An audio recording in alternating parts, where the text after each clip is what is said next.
naman, trinay ko naman to. Trinay ko lang ulit. Yun. Uy, lagi ko yung ano. Hindi, kaya... So, ayun. Anong ganap tomorrow? Tomorrow back to work. 8 a.m. yung class ko. Tatlo yung klase ko tomorrow. Online class, 50 minutes. First lesson na lang. Ikaw, anong ganap mo tomorrow? Bukas ay more on technical assistant sa Balma side. So, hindi pa kayo start na po ng Valenzuela Live, pero ako hindi pa ako magtuturo kasi may iba pong nakatoka bukas. So basically yun, tutulong lang muna ako bukas. So ayan, hindi pa lang namin na suwagit matanyain before talagang sabak na sa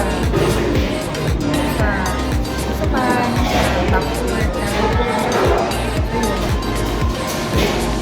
Wala kami dito.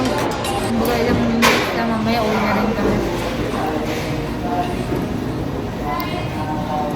Para nga pala sa mga students namin, wag nyo munang isusubscribe ha. Wag ding ilalike at wag ding magko-comment. Hindi po kayo required. Hindi required. Hindi namin kayo nire-require. Nood lang. Okay lang po, lalo kung may mga matututunan naman. So we're here at SB Mindanao Avenue sa St. Charles.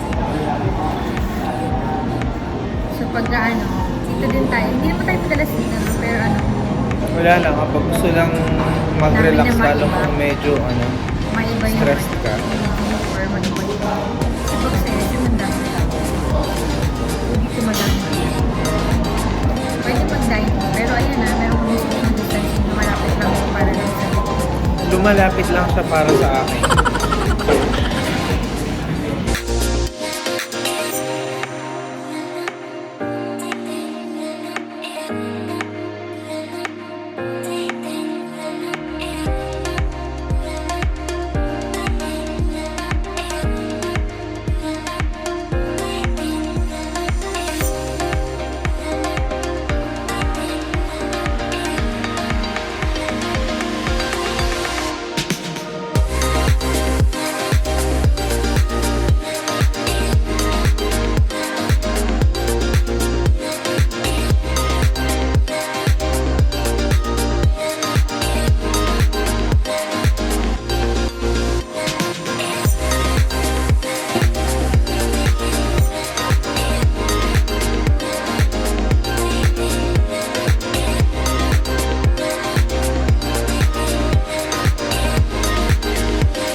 Good morning po, Senator Win.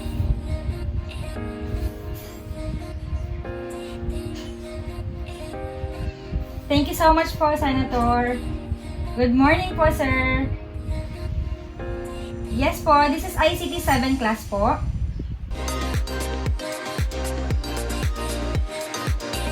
I'm done sa aking 3 classes for today. Meron ko 8 to 9, 9 to 10, and 10:30 to 11:30 a.m. So, grabe, yung third class ko, nagkaroon lang ako ng technical difficulties like natagalan ako mag-share ng screen, mag-present ng screen. And then, yun, may lesson, may part na hindi ko na-discuss dun sa section na yun. But that's okay. Sabi ko sa kanila, I will provide na lang a recorded video para makasunod pa rin lahat. And then, ang masaya naman sa part na yun, sa section na yun, so sa last section ko, 10:30 to 11:30 is, nagulat ako kasi pumunta ata sa bahay ng isang student ko, si Senator Win, and then si SDS. And then, ni-interview siguro yung bata. And then, sumilip si Senator Win dun sa klase ko. So, nagulat ako na nag-hi siya, and then si SDS also. So, yun. Hindi ko na-record yung, yung mismong screen, but it's very memorable and nakakatuwa. So, yun. Ganon ka-supportive talaga ang ating Senator Win Gatchalian and also our Mayor and our SDS, Sir Meliton Zurbano. So yun, tapos na yung first day of class, yung tatlong class ko, and then on Wednesday naman ulit, I have 3 classes ulit. Yun, dire-diretso yun. So, yan. Thank you!